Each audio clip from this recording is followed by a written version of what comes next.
Turks go to the polls again, this time for municipal elections. President Erdogan's party hopes to retake control of major cities, while the opposition wants to cement gains made in 2019. But what shapes these elections and what direction could Turkiye take? This is Inside Story.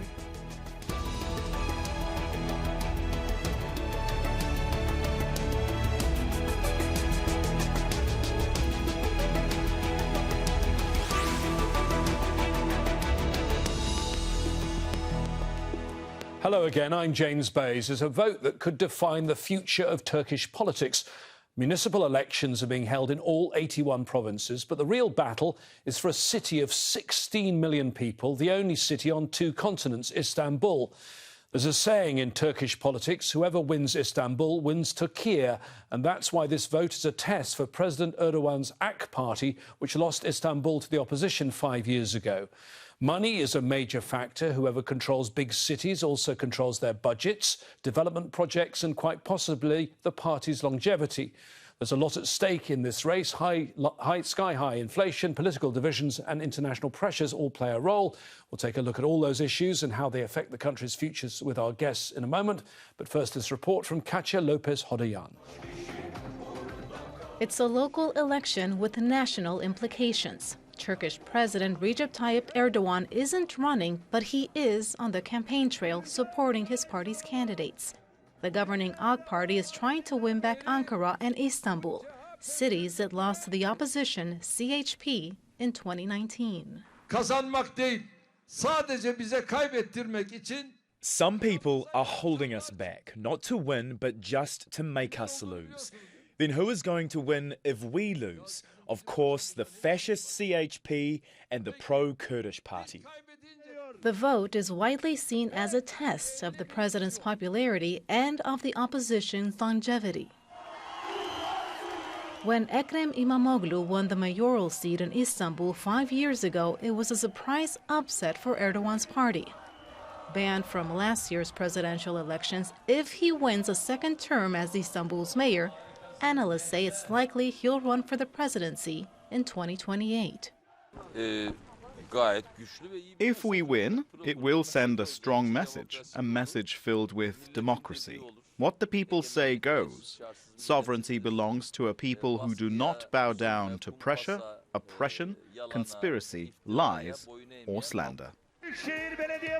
The AK party has chosen 47-year-old Murat Kurum, a former environmental and urbanization minister, to reclaim the city of 16 million. Istanbul is uneasy in the hands of an incompetent administration. In the past 5 years, unfortunately, Istanbul became a victim of unqualified leaders. Istanbul and Ankara have the largest municipal budgets. Whoever controls them also controls their budgets, investments, job creation, and ultimately popularity on the national stage. Erdogan has been in power for more than 20 years and says he will not run again. But doubts linger. Some analysts say the results of this vote could influence whether he pushes for changes to the constitution, which could extend his term of office beyond 2028. So this is going to be a test for him now, whether he will succeed to get Istanbul back. And if he does so, that means that he will be able to endorse his power. A lot has happened since Turkiye's last municipal elections. There's more attention on the Kurdish population, which is the country's largest minority group, as well as the role it plays in swing votes. Annual inflation has skyrocketed to nearly 70%, and hundreds of thousands of people are still homeless after the devastating earthquakes last year. If the opposition CHP wins Istanbul again, it could set Turkiye on a new path, while a victory for the AK party could further cement Erdogan's decades-long grip on power. Katya Lopez-Hodayan, Al Jazeera, for Inside Story. Well, as we've heard in Katya's report, Istanbul is absolutely key in this election, and that's where all our guests are. We're joined by Ahmed Kasım Han. He's Professor of Political Science and International Relations at Beykoz University. Verbi Baysun is a political analyst and assistant professor at Ibn Khaldun University, and Mehmet Çelik is editorial coordinator at the Daily Sabah newspaper. Thank you, all of you, for joining us. Start with you, Ahmed, if I can. These are local elections, so local issues will be at play, but they're taking place in all 81 provinces simultaneously. So how important are they as a political indicator? Well, they are very important, obviously, because after just a couple of months, considering that Turkey had gone through an election for the presidential race in May, this is probably the biggest job approval poll that you could carry out anywhere around the world for President Erdogan, who has been elected only a couple of months earlier, and who has not been actually very much able to introduce the new economic program that he intended to introduce by appointing Mehmet Şimşek as the finance minister because of the coming elections, because of really the concern for losing the coming elections under the pressure of the economic woes of Turkey, which basically are very hard to address by an austerity program as intended while you're facing an election. Verbi, yes, they are a referendum then in some ways on the president and his government, but he's only just had elections less than a year ago. Well, indeed. I mean, probably less than a year if you consider it happened last June. And therefore, probably we have enormous international interest and attention to the issue. And therefore, probably they're really doing everything they can to promote Mr. Kurum as a former minister, as the report said, to win this mayoral election. So as we can see, especially so far as Ankara and Istanbul concerned, this is far beyond local elections, but it's probably is cementing the power there and the popularity of Mr. Erdogan. So it's all in the same basket for tomorrow's elections. That's why you can see the public interest is there, and with intent they're following the developments, as well as the promises are made. But of course, there are a couple of issues, especially Istanbul concerned, a possible or even overdue earthquake, crisis, which is really putting enormous pressure on the housing sector, and the houses prices and the rents are going high, and inflation is there. And of course, tomorrow will probably tell us how people feeling all about that. And of course, to add into this is the rising food prices. So economy is probably number one issue in this elections. Because, yes, we're talking about the greater municipality candidates, but also, especially Istanbul concerned, there's like area or the province, let me call them, a smaller division than the city, like Fatih, for example. It's always been an AK party, but you can see other candidates really pushing themselves in, making their existence known, and they're really making promises to the future of Istanbul. Mehmet, maybe I can take you back to 2019, the last local elections. How much of a blow was that to President Erdogan's AK party? Well, indeed, I mean, Mr. Erdogan and his AK party was in power in Istanbul and in Ankara for about 2 decades. So considering that 2 decades rule coming to an end, I think it was a big blow. And it was one of the key successes for the opposition alliance to win both in Istanbul and as well as in Ankara and some of the other significant metropolitan municipalities. I think this is the reason why the opposition has been so keen to win this election, because they want to build on that morale and that morale boost that they had in 2019. But we should also acknowledge that despite the 2019 wins in Istanbul and Ankara in the municipal elections, in 2023, last year in the presidential elections, they lost, and that morale was damaged. And the alliance has also dissolved since then.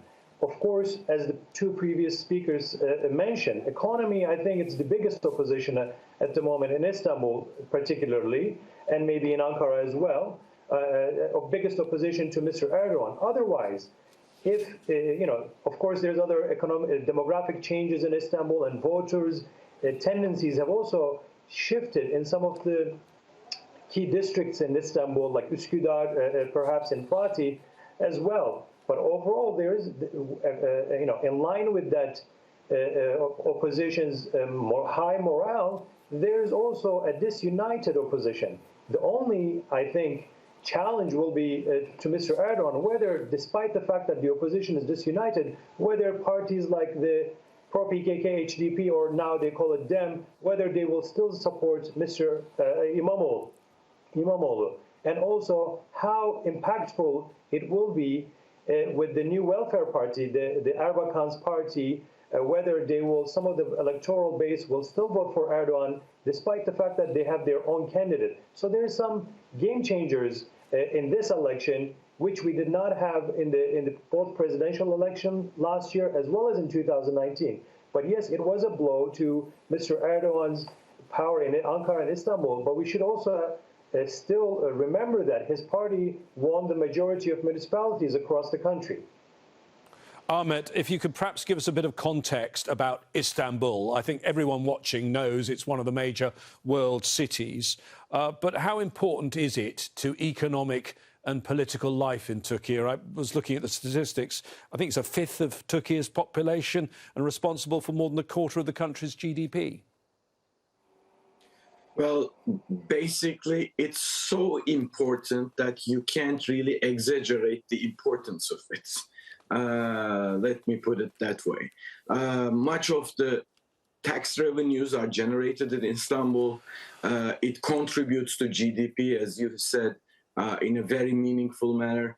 The industrial bases in Istanbul, the technological base of the country is in Istanbul. Actually, human resources, when you come to human capital, assessing that, then you would say that Istanbul probably ranks as the best city, that you could find the best talent in whole Turkey. So it's a very important city. As have been mentioned in your story on your background story on Istanbul's and Turkey's elections, I would tell you that winning Istanbul means a lot, even though the government right now is trying to diminish the importance of a change in Istanbul's municipality as it came in 2019, not as a revolutionary thing, and trying not to define a direct path from Istanbul's mayorship to the presidency of Turkey, as has been the political career of Mr. Erdogan. Everybody knows that whoever wins Istanbul is a viable candidate for any office in Turkey. In Mr. Imamoglu's case, that office is undoubtedly the presidential office, and that would mean a ticket for him. Winning Istanbul again would mean for Mr. Imamoglu a ticket for running in 2028 elections, the presidential elections, that is. The problem here is that this will all mean that Turkey is not going to get out of the election cycle. And this term for Mr. Erdogan is, as I would put it, a legacy and consolidation term. And he would find it very hard to do it in the presence of a candidate who is as heavy-handed as I would say, Mr. Imamoglu. That would mean Turkey is going to get into at least a constitutional debate, and that is going to mean that the election cycle is still there. And this is going to have consequences, and not very, I would say, positive ones, for the austerity program that is being trying to be pursued right now, even though in a very fragmented manner. Vebi, how personal is this for President Erdogan? And I looked at a recent quote at a rally. He said, Istanbul will be returned to its real owner. It's his hometown. It's where he made his political ascent. I think it's almost exactly 30 years ago that he got his first job as the mayor of Istanbul, 1994. How much does winning in Istanbul mean to the president? A lot. He's native to Istanbul. I can see he was born in one of the area that at the Golden Horn, you can say one of the oldest settlements during the Ottoman Empire time. And I can understand really all his childhood, his youth had been in Istanbul. He was active in sports as well, making this neighborhood teams and also going into almost, I think, semi-professionalism. So it means a lot. But let's remind our viewers that the path from Istanbul mayorship to a possible a strong candidate to Turkey's president's office, in fact, probably strongly represented by Erdogan himself, because he became the mayor of Istanbul in 1994. I don't want to really say something wrong, but I cannot recall anybody else became so popular as the mayor of Istanbul. He served in between 1994 to 1998, and then he formed his own party as the offspring of Mr. Erdogan's, late Erdogan's party. First, it was, kind of really came as a shock to voters, but later they really voted for him. So, in fact, probably we don't have any other mayor that served to Istanbul and made his way up to Ankara.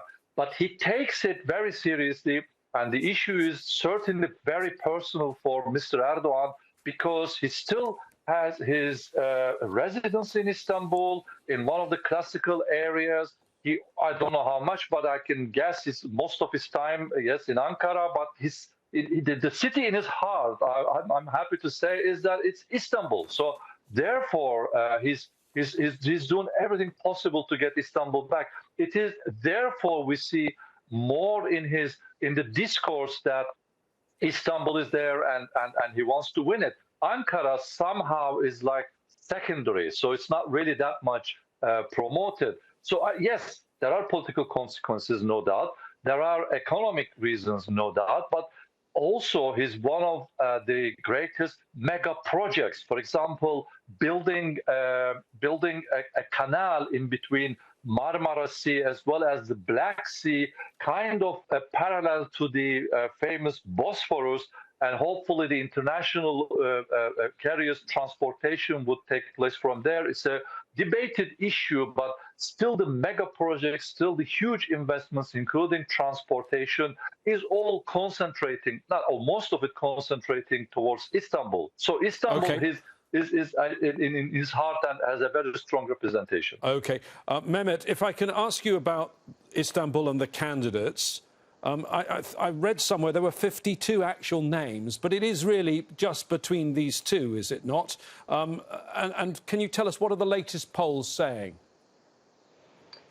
Well, if I may add just a comment about Mr. Erdogan's attachment to Istanbul. There is a personal attachment, there is a sentimental attachment, there is Erdogan's legacy in Istanbul. I think, aside from these, what makes it so special for Mr. Erdogan is that winning Istanbul has a huge political, psychological effect for the rest of the country and the longevity of his parties in the future. So, that we have to put it there that, yes, there is, his personal attachment, but what happens in Istanbul is reflected across the country in most cases. OK, but in terms, if you don't mind, Mehmet, the question about the polls, just so that we know, it seems to be, yes. Am I right in saying it's on a knife edge? It is it's very neck to neck, and I'm not to offend any of the pollsters, but pollsters are very politicized, and the biggest poll will be tomorrow when people go to the ballot boxes, because when we look at the pollsters, we see that they have, I'm very critical of them, unfortunately, although they claim to be very scientific, but their political affiliations are very clear in both sides, both those that say that Mr. Kurum will win, or on the other side where the pollsters that they say Mr. Immanu is way ahead by, let's say, nearly 10 points, or if not, more. So, pollsters, I'm very skeptical, but it is a tight and very neck-to-neck race. Tomorrow, I think everybody will find out the actual result. Okay, let me bring Ahmed in now. I just want to talk about these two candidates. We've mentioned them a fair bit. Mr. Immanu, tell me, what is his record, would you say? He's been mayor for 5 years. What's his record? Well, of course, that also is, as Mehmet said about the posters, a very much politicized issue. If you're on the opposition, you would say that Immanu was a very successful mayor for Istanbul for the past 5 years. Only by virtue of stopping this Kanal Istanbul project, he won the hearts of the people on the opposition, because many of those people see this project as the death sentence of Istanbul, while the government is putting a lot of emphasis in its developmental aspects. So it is a politicized debate. But what I would say is that, in all earnesty, from where I look, I don't think that Ekrem İmamoğlu was an unsuccessful mayor for Istanbul, considering that he had to work with constraints imposed upon him by the government when it comes to the approval of his projects, his bigger loans from international lenders for his fairly large projects, so on and so forth, and the budgetary appropriations that he was able to benefit from. And of course, any political leader, whether they were national or regional leaders, had to deal with COVID and a very bad economy for the last couple of years. Vebi, in terms of the other candidate, the AK Party candidate, Murat Kurum, could he, I mean, is this a springboard for him? Because President Erdogan, according to the rules, can't run again in 2028 and hasn't really chosen a political heir. Could he be the heir? Well, the debate is currently not really focusing on this issue at all. He was environment minister, and people know him in his capacity as minister, and therefore we can see that Erdogan personally always trying to appear with him to show that this is the man. So because in our country, due to the strong polarization, often people, even if they do not necessarily know well the candidate, they vote for those who recommended him. In this case, when people, even if they don't know much about Murat Kurum, because of Mr. Erdogan, they would vote for him. So it's very party-oriented in a sense. For example, when you look at the district candidates, probably many people never even heard of them before, or they don't know the background necessarily, but they would still vote if they, in line with the political view of the party these people representing. So in that regard, I can say probably Murat Kurum, I don't want to speculate because the debate is not there, whether it would be heir to Mr. Erdogan or whether after these elections the constitution would change and his term would be again constitutionally prolonged. These are all on the table. But I think tomorrow's election results will be quite significant in terms of shaping near future of Turkey. So tomorrow, Monday morning, we will probably wake up to a very new Turkey in a different direction, or probably following the same course. It's up to the people to decide for it. But one thing is very important for us voters is the elections takes place in fair and square, and actually all the rules and regulations observed as it happens in Turkey. So there is no speculation or doubt about that. Mehmet, we've had lots of people in the past predicting President Erdogan's demise, political demise, but he actually says this time these are his last elections. Do you agree that's the case, or you just heard Vebi say that if he does well in these elections, there's the possibility, some are suggesting, he could change the constitution and run again? What do you think? Well, I think, the panel would agree that Mr. Erdogan is very pragmatic, and he's a political genius, not only in Turkey, but when it comes to international relations. His expertise in politics is one thing that I think everyone would agree that he has cemented that. So whether he will actually go for when he said, this is my last term, what he means by that, or why did he say that? What was, why is the timing of that is so important, during the election campaign? But he may have really meant that to get some support for his party. But he also wants to maybe see what will be the reaction coming from people that are closely following his political career. At the same time, whether, it is not necessarily him that will be changing the constitution, but of course, if the parliament can call for a snap election, and still he will be able to run for presidency for the third term. In addition to that possibility of a change in the constitution if the parties are able to pass that. So, how he said it, the timing of his statement, I think, it is something that, through his political genius, he's able to put something out there and everyone discusses it until it becomes, until it ripes out, and then it translates into something, action. Ahmed, do you think it could work against him, the fact that he says these are the last elections? In this election, I mean, that some, even though he's got 4 more years, might see him as a lame duck, particularly given the very bad economic situation in the country? Well, I would say nobody can force Erdogan's hand for an early election of any kind, save a snap election to have himself granted a third term. And even if that comes, even if the parliament takes a decision for a snap election to enable him to run for another time, which is one of the alternatives, that would take place very close to 2028. Murat Kurum is in no way an heir to Erdogan.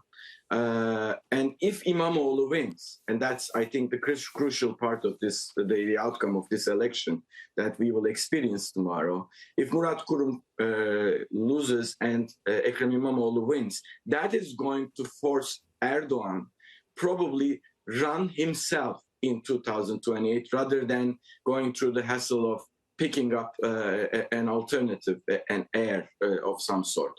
Because if Imamoğlu wins this time again, that would mean that he is a very formidable candidate, and nobody in the AK Party circle right now, it seems, has the ability to beat such a candidate other than Erdogan.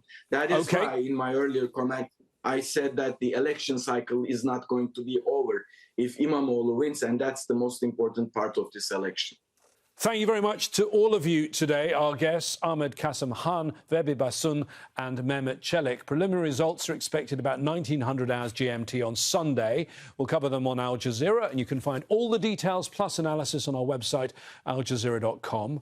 We always welcome your comments, suggestions, and if you must, complaints. Go to our Facebook page. That's facebook.com/AJ Inside Story, or find us on X, where we're at AJ Inside Story. From the team here in Doha, please stay safe.